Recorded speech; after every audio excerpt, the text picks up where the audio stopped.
Hello everyone, welcome to my political journalism news channel. The story for today is a former Prime Minister has publicly thrown his support behind South Australia's Premier, who faces losing the job on the weekend. Just days ahead of the March 19 state election, John Howard addressed the media on Wednesday, standing alongside Stephen Marshall. The 82-year-old Howard publicly backed the state's Liberal leader, saying recent polls suggesting Labor leader Peter Malinauskas was the favourite to win didn't mean much. "There's only one poll that counts and that's the one on Saturday," Mr. Howard said.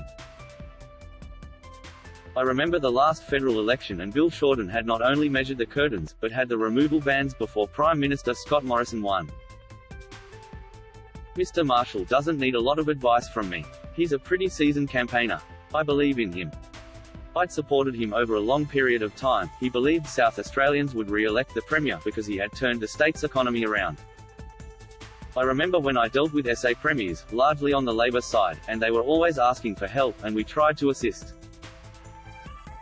My experience is that when people get into the ballot box, they think about what the show was like when the other crowd were running it and what it's like now.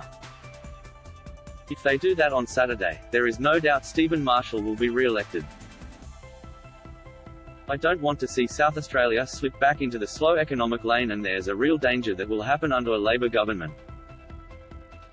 During the press conference, Mr. Howard asked reporters a few times to speak up because he was going quite deaf. Mr. Marshall again pitched to South Australians his government delivered a strong economy, increased the number of jobs and did not overspend during his four-year term in power.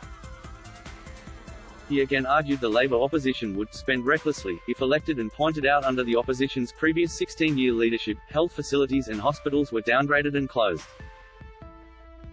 Mr. Howard served as the 25th Australian Prime Minister from 1996 to 2007 as the leader of the Liberal Party. That is all for today news. Thank you for watching to my channel. Please be sure to leave your comment and subscribe below for more news updates.